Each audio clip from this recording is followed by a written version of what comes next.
I think it's warfare all around us.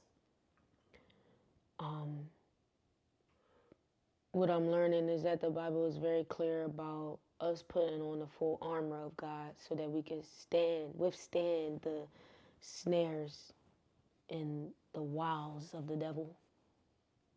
Because he's always attacking. He's always trying to make us submit to him and his will and his ways while we're trying to dedicate our lives to Christ. And if you're a believer, oh my gosh,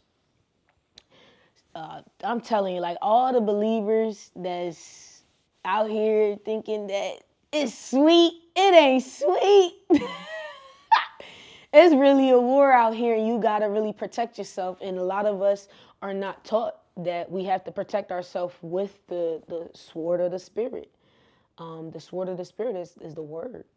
We got to read the word. We have to. If we're not reading the word, how are we going to fight against the enemy?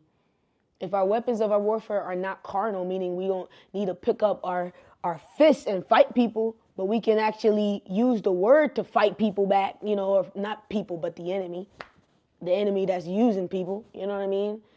It can disarm them.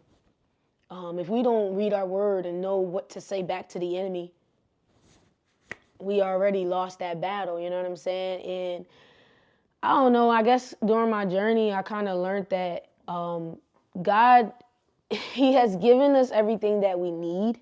We just have to use it. And it talks about it in Ephesians 6, like, put on the full armor. If you put on the helmet of salvation, now you're protecting your mind. You're protecting the thing that the enemy tries to come after the most, which is the head, especially in a marriage. Like if you're married and you're a husband and you're the head of your household, what do you think the enemy is going to come after first? He's coming after the head, because if he can come and attack the head, then he can attack the whole body, right?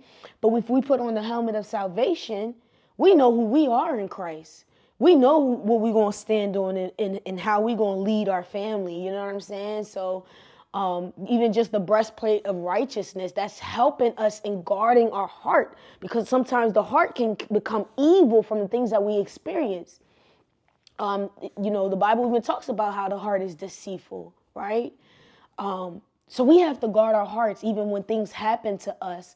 We have to stand on the word in the way we operate with other people, because we don't want our hearts to become bitter, because now we're submitting our ways to the enemy, right?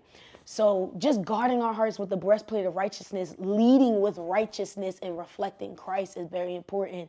And you can even hold up the belt of truth with understanding what his word is, understanding that his word is going to give you that clarity. His word is going to give you what you need. His word is going to point you in the right direction. And lastly, I think the last one was like to basically clothe your feet in peace, right? Just walking in peace, like making sure that wherever you go, wherever you find yourself, you're content.